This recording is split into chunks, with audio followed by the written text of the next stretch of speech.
आइए आज सुनते हैं मुंशी प्रेमचंद की लिखी कहानी नशा। ईश्वरी एक बड़े जमींदार का लड़का था और मैं गरीब क्लर्क का, जिसके पास मेहनत मजदूरी के सिवा और कोई जायदाद न थी। हम दोनों में परस्पर बहसें होती रहती थीं। मैं जमींदारों की बुराई करता, उन्हें हिंसक पशु और खून चूसने वाली जोंक और वृक्षों की चोटी पर फूलने वाले पंछा कहता। वह जमींदारों का पक्ष लेता, पर स्वभावतः उसका पहलू कुछ कमजोर होता था, क्योंकि उसके पास जमींदारों के अनुकूल कोई दलील न थी। और यह कहना कि सभी मनुष्य बराबर नहीं होते, छोटे बड़े हमेशा होते रहते हैं और होते रहेंगे, लचर दलीलें थी। किसी मानुषी या नैतिक नियम से इस व्यवसाय का औचित्य सिद्ध करना कठिन था। मैं इस वाद विवाद की गर्मा गर्मी में अक्सर तेज हो जाता और लगने वाली बात कह देता, लेकिन ईश्वरी हार कर भी मुस्कुराता रहता था। मैंने उसे कभी गर्म होते नहीं देखा। शायद इसका कारण यह था कि वह अपने पक्ष की कमजोरी समझता था। नौकरों से वह सीधे मुंह बात न करता था। अमीरों में जो एक बेदर्दी और उद्दंडता होती है, इसमें उसे भी प्रचुर भाग मिला था। नौकरों ने बिस्तर लगाने में जरा भी देर की, दूध जरूरत से ज्यादा गर्म या ठंडा हुआ, साइकिल अच्छी तरह साफ नहीं हुई तो हवा से बाहर हो जाता, सुस्ती या बदतमीजी उसे जरा भी बर्दाश्त नहीं। अंतरिक्ष के पर दोस्तों और विशेषकर मुझसे उसका व्यवहार सौहार्द और नम्रता से भरा होता था। शायद उसकी जगह मैं होता तो मुझ में भी वही कठोरताएं पैदा हो जाती जो उसमें थीं, क्योंकि मेरा लोक प्रेम सिद्धांत पर नहीं, निजी दशाओं पर टिका हुआ था। वह मेरी जगह होकर भी शायद अमीर ही रहता, क्योंकि वह प्रकृति से विलासी और ऐश्वर्य प्रिय था। अब की दशहरे की छुट्टियों में मैंने निश्चय किया कि घर न जाऊंगा। मेरे पास किराए के लिए रुपए न थे और घर वालों को तकलीफ नहीं देना चाहता था। जानता हूं वे मुझे जो कुछ देते हैं वह उनकी हैसियत से बहुत ज्यादा है। इसके साथ ही परीक्षा का भी ख्याल था। अभी बहुत कुछ पढ़ना बाकी था और घर जाकर कौन पढ़ता है। बोर्डिंग हाउस में भूत की तरह अकेले पड़े रहने को भी जी न चाहता था। इसलिए जब ईश्वरी ने मुझे अपने घर चलने का न्योता दिया तो मैं बिना आग्रह के राजी हो गया। ईश्वरी के साथ परीक्षा की तैयारी खूब हो जाएगी। वह अमीर होकर भी मेहनती और ज़हीन है। उसने इसके साथ ही कहा, लेकिन भाई एक बात का ख्याल रखना, वहां अगर जमींदार की निंदा की तो मामला बिगड़ जाएगा और मेरे घर वालों को बुरा लगेगा। वह लोग तो असामियों पर इसी दावे से शासन करते हैं कि ईश्वर ने असामियों को उनकी सेवा के लिए ही पैदा किया है। असामी भी वही समझता है। अगर उसे सुझा दिया जाए कि जमींदार और असामी में कोई मौलिक भेद नहीं है तो जमींदार का कहीं पता न लगे। मैंने कहा, तो क्या तुम समझते हो कि मैं वहां जाकर कुछ और हो जाऊंगा? हाँ, मैं तो यही समझता हूं। तुम गलत समझते हो। ईश्वरी ने इसका कोई जवाब न दिया। कदाचित उसने इस मामले को मेरे विवेक पर छोड़ दिया और बहुत अच्छा किया। अगर वह अपनी बात पर अड़ता तो मैं भी अपनी जिद पकड़ लेता। सेकंड क्लास तो क्या, मैंने कभी इंटर क्लास में भी सफर न किया था। अब सेकंड क्लास में सफर करने का सौभाग्य प्राप्त हुआ। गाड़ी तो 9 बजे रात को आती थी, पर यात्रा के हर्ष में हम शाम को ही स्टेशन जा पहुंचे। कुछ देर इधर उधर सैर करने के बाद रिफ्रेशमेंट रूम में जाकर हम लोगों ने भोजन किया।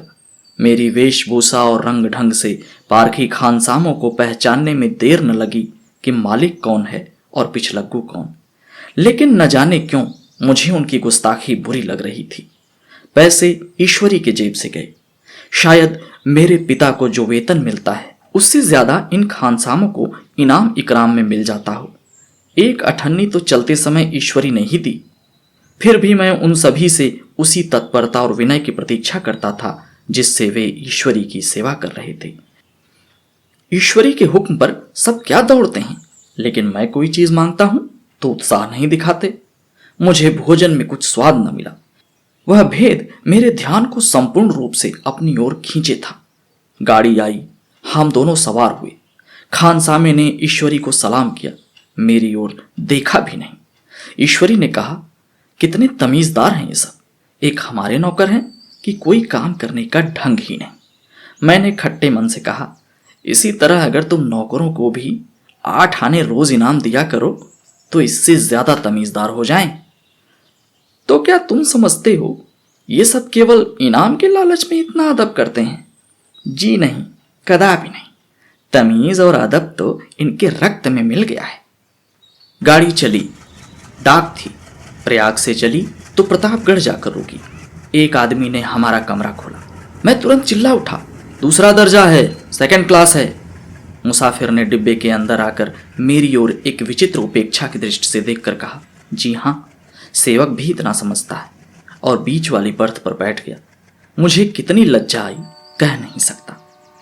भोर होते होते हम लोग मुरादाबाद पहुंचे। स्टेशन पर कई आदमी हमारा स्वागत करने के लिए खड़े थे। 2 भद्र पुरुष थे, 5 बेगार। बेगारों ने हमारा लगेज उठाया। दोनों भद्र पुरुष पीछे पीछे चले। एक मुसलमान था, रियासत अली, दूसरा ब्राह्मण था, राम हरख। दोनों ने मेरी ओर अपरिचित नेत्रों से देखा, मानो कह रहे हैं, तुम कौवे होकर हंस के साथ कैसे? रियासत अली ने ईश्वरी से पूछा, यह बाबू साहब क्या आपके साथ पढ़ते हैं? ईश्वरी ने जवाब दिया, हाँ, साथ पढ़ते भी हैं और साथ रहते भी हैं। यूं कहिए कि आप ही के बदौलत मैं इलाहाबाद में पड़ा हुआ हूं, नहीं कब का लखनऊ चला आया होता। अब कि मैं इन्हें घसीट लाया। इनके घर से कई तार आ चुके थे, मगर मैंने इनकारी जवाब दिलवा दिए। आखिरी तार तो अर्जेंट था, उसकी फीस 4 आने प्रति शब्द थी, पर यहां से उसका जवाब भी इनकारी ही गया। दोनों सज्जनों ने मेरी ओर चकित नेत्रों से देखा, आतंकित हो जाने की चेष्टा करते हुए जान पड़े। रियासत अली ने अर्धशंका के स्वर में कहा, लेकिन आप बड़े सादे लिबास में रहते हैं। ईश्वरी ने शंका निवारण की, महात्मा गांधी के भक्त हैं साहब, खद्दर के सिवा और कुछ पहनते ही नहीं। पुराने सारे कपड़े जला डाले। यों कहो कि राजा हैं।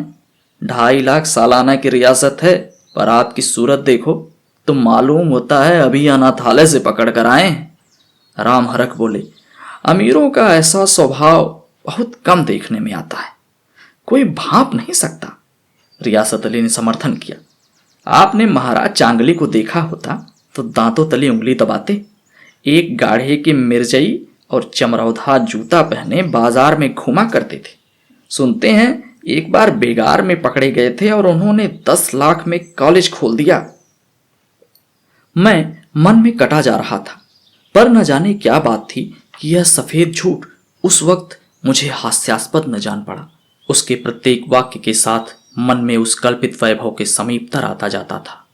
मैं शहसवार नहीं हूं, हाँ, लड़कपन में कई बार लद्दू घोड़ों पर सवार हुआ। यहां देखा तो कलारास घोड़े हमारे लिए तैयार खड़े थे। मेरी तो जान ही निकल गई। सवार तो हुआ, पर बोटियां कांप रही थीं। मैंने चेहरे पर शिकन न पड़ने दिया। घोड़े को ईश्वरी के पीछे डाल दिया। खैरियत तो यह हुई कि ईश्वरी ने घोड़ों को तेज न किया, वरना शायद मैं हाथ पांव तुड़वा कर लौटता। संभव है ईश्वरी ने समझ लिया हो कि यह कितने पानी में है। ईश्वरी का घर क्या था, किला था। इमामबाड़े का सा फाटक, द्वार पर पहरेदार टहलता हुआ, नौकरों का कोई हिसाब ही नहीं। एक हाथी बधा हुआ। ईश्वरी ने अपने पिता, चाचा, ताऊ आदि सबसे मेरा परिचय कराया, और उसी अतिशयोक्ति के साथ ऐसी हवा बांधी कि कुछ न पूछिए। नौकर चाकर ही नहीं, घर के लोग भी मेरा सम्मान करने लगे। देहात के जमींदार, लाखों का मुनाफा, मगर पुलिस कांस्टेबल को भी अफसर समझने वाले कई महाशय तो मुझे हुजूर हुजूर कहने लगी। जब जरा एकांत हुआ तो मैंने ईश्वरी से कहा, तुम बड़े शैतान हो यार, मेरी मिट्टी क्यों पलीत कर रहे हो? ईश्वरी ने सुदृढ़ मुस्कान के साथ कहा, इन गधों के सामने यही चाल जरूरी थी, वरना सीधे मुंह बोलते भी नहीं। जरा देर बाद एक नाई हमारे पांव दबाने आया। कुंवर लोग स्टेशन से आए हैं, थक गए होंगे। ईश्वरी ने मेरी ओर इशारा करके कहा, पहले कुंवर साहब के पांव दबा। मैं चारपाई पर लेटा हुआ था। मेरे जीवन में ऐसा ही शायद कभी हुआ हो कि किसी ने मेरे पांव दबाए हों। मैं इसे अमीरों के चोंचले, रईसों का गधापन और बड़े आदमियों की मुटमर्दी और न जाने क्या क्या कहकर ईश्वरी का परिहास किया करता। और आज मैं पोतड़ों का रईस बनने का स्वांग भर रहा था। इतने में 10 बज गए। पुरानी सभ्यता के लोग थे। नई रोशनी अभी केवल पहाड़ की चोटी तक पहुंच पाई थी। अंदर से भोजन का बुलावा आया। हम स्नान करने चले। मैं हमेशा अपनी धोती खुद छांट लिया करता हूं, मगर यहां मैंने ईश्वरी की भांति अपनी धोती भी छोड़ दी। अपने हाथों अपनी धोती छांटते शर्म आ रही थी। अंदर भोजन करने चले। होटल में जूते पहने मेज पर जा डटते थे। यहां पांव धोना आवश्यक था। कहार पानी लिए खड़ा था। ईश्वरी ने पांव बढ़ा दिए। कहार ने उसके पांव धोए। मैंने भी पांव बढ़ा दिए। कहार ने मेरे भी पांव धोए। मेरा वह विचार न जाने कहां चला गया था। सोचा था वहां देहात में एकाग्र होकर खूब पढ़ेंगे, पर यहां सारा दिन सैर सपाटे में कट जाता था। कहीं नदी में बजरे पर सैर कर रहे हैं, कहीं मछलियों या चिड़ियों का शिकार खेल रहे हैं, कहीं पहलवानों की कुश्ती देख रहे हैं, तो कहीं शतरंज पर जमे हैं। ईश्वरी खूब अंडे मंगवाता और कमरे में स्टोव पर ऑमलेट बनते। नौकरों का एक जत्था हमेशा घेरे रहता। अपने हाथ पांव हिलाने की कोई जरूरत नहीं, केवल जबान हिला देना काफी है। नहाने बैठे तो 2 आदमी नहलाने को हाजिर, लेटे तो 2 आदमी पंखा झलने को खड़े। मैं महात्मा गांधी का कुंवर चेला मशहूर था। भीतर से बाहर तक मेरी धाक थी। नाश्ते में जरा भी देर न होने पाए, कहीं कुंवर साहब नाराज न हो जाए, बिछावन ठीक समय पर लग जाए। कुंवर साहब का सोने का समय हो गया। मैं ईश्वरी से भी ज्यादा नाजुक मिजाज बन गया था, या बनने पर मजबूर किया गया था। ईश्वरी अपने हाथ से बिस्तर बिछा ले, लेकिन कुंवर मेहमान अपने हाथों कैसे अपना बिछावन बिछा सकते हैं? उनकी महानता पर बट्टा लग जाएगा। एक दिन सचमुच यही बात हो गई। ईश्वरी घर में था। शायद अपनी माता से कुछ बातचीत करने में देर हो गई। यहां 10 बज गए।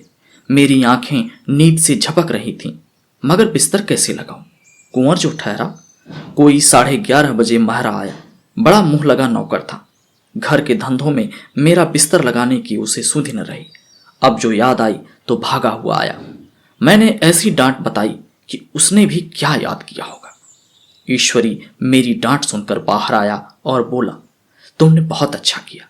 यह सब हरामखोर इसी व्यवहार के योग्य हैं। इसी तरह ईश्वरी एक दिन एक जगह दावत में गया हुआ था। शाम हो गई, मगर लैंप न जला। लैंप मेज पर रखा हुआ था। दिया सलाई भी वहीं थी, लेकिन ईश्वरी खुद कभी लैंप न जलाता। फिर कुंवर साहब कैसे जलाएं? झुंझला रहा था। समाचार पत्र आया रखा हुआ था। जी उधर लगा हुआ था, पर लैंप नदारद। दयोग से उसी वक्त मुंशी रियासत अली आ निकले। मैं उन्हीं पर उबल पड़ा। ऐसी फटकार बताई कि बेचारा उल्लू हो गया। तुम लोगों को इतनी भी फिक्र नहीं है? लैंप तो जलवा दो। मालूम नहीं ऐसे कामचोर आदमियों का यहां कैसे गुजर होता है। मेरे यहां घंटे भर निर्वाह न हो। रियासत अली ने कांपते हुए हाथों से लैंप जला दिया। वहां एक ठाकुर अक्सर आया करता था। कुछ मनचला आदमी था। महात्मा गांधी का परम भक्त। मुझे महात्मा जी का चेला समझकर मेरा बड़ा लिहाज करता था, पर मुझसे कुछ पूछते संकोच करता था। एक दिन मुझे अकेला देख कर आया और हाथ बांध कर बोला, सरकार तो गांधी बाबा के चेले हैं ना।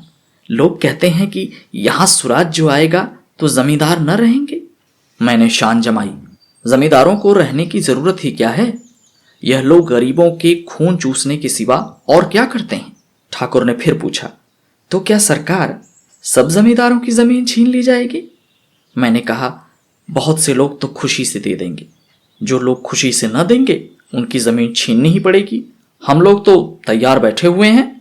ज्यों ही स्वराज्य हुआ अपने सारे इलाके असामियों के नाम हिबा कर देंगे। मैं कुर्सी पर पांव लटकाए बैठा था। ठाकुर मेरे पांव दबाने लगा। फिर बोला, आजकल जमींदार लोग बड़ा जुल्म करते हैं सरकार। हमें भी हजूर अपने इलाके में थोड़ी सी जमीन दे दें तो चलकर वहीं आपकी सेवा में रहें। मैंने कहा, अभी मेरा कोई अख्तियार नहीं भाई, लेकिन ज्यों ही अख्तियार मिला मैं सबसे पहले तुम्हें बुलाऊंगा। तुम्हें मोटर ड्राइवरी सिखाकर अपना ड्राइवर बना लूंगा। सुना उस दिन ठाकुर ने खूब भांग पी और अपनी स्त्री को खूब पीटा और गांव के महाजन से लड़ने को तैयार हो गया। छुट्टी इस तरह समाप्त हुई और हम फिर प्रयाग चले। गांव के बहुत से लोग हम लोगों को पहुंचाने आए। ठाकुर तो हमारे साथ स्टेशन तक आया।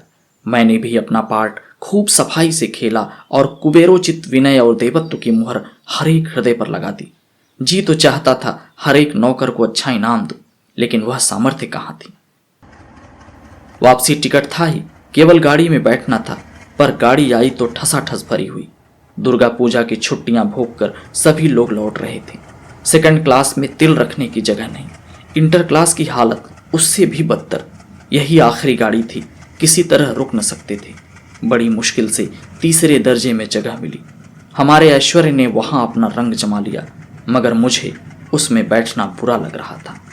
आए थे आराम से लेटे लेटे, जा रहे थे सिकुड़े हुए। पहलू बदलने की भी जगह नहीं थी। कई आदमी पढ़े लिखे भी थे, वे आपस में अंग्रेजी राज्य की तारीफ कर रहे थे। एक महाशय बोले, ऐसा न्याय तो किसी राज्य में नहीं देखा, छोटे बड़े सब बराबर। राजा भी किसी प्रकार अन्याय करें तो अदालत उनकी भी गर्दन दबा देती है। दूसरे सज्जन ने समर्थन किया, अरे साहब, आप बादशाह पर दावा कर सकते हैं, अदालत में बादशाह पर डिग्री हो जाती है। एक आदमी जिसकी पीठ पर बड़ा सा गट्ठर बंधा था, कलकत्ते जा रहा था। कहीं गठरी रखने की जगह न मिलती थी, पीठ पर बांधे हुए था। इससे बेचैन होकर बार बार द्वार पर आकर खड़ा हो जाता था। मैं द्वार के पास ही बैठा हुआ था। उसका बार बार मेरे मुंह को अपनी गठरी से रगड़ना मुझे बहुत बुरा लग रहा था। एक तो हवा यूं ही कम थी, दूसरे उस गंवार का मेरे मुंह पर खड़े हो जाना मानो मेरा गला दबाना था। मैं कुछ देर तक जब्त किए बैठा रहा। एकाएक मुझे क्रोध आ गया। मैंने उसे पकड़कर पीछे ढकेल दिया और 2 तमाचे जोर जोर से लगाए। उसने आंख निकालकर कहा, क्यों मारते हो बाबूजी, हमने भी किराया दिया है। मैंने उठकर 2-3 तमाचे और चढ़ दिए। गाड़ी में तूफान आ गया। चारों ओर से मुझ पर बौछारें पड़ने लगी। अगर इतने नाजुक मिजाज हो तो अव्वल दर्जे में क्यों नहीं बैठे? कोई बड़ा आदमी होगा तो अपने घर का होगा, मुझे इस तरह मारते तो दिखा देता। क्या कसूर किया था बेचारे? गाड़ी में सांस लेने की जगह नहीं, खिड़की पर जरा सांस लेने खड़ा हो गया तो उस पर इतना क्रोध। अमीर होकर क्या आदमी अपनी इंसानियत बिल्कुल खो देता है? यह भी अंग्रेजी राज है जिसका आप बखान कर रहे थे। एक ग्रामीण बोला, दफ्तर मां घुसावत नहीं हो पाई इतना मिजाज। ईश्वरी ने अंग्रेजी में कहा, what an idiot you are Veer. और मेरा नशा अब कुछ कुछ उतरता हुआ मालूम होता था।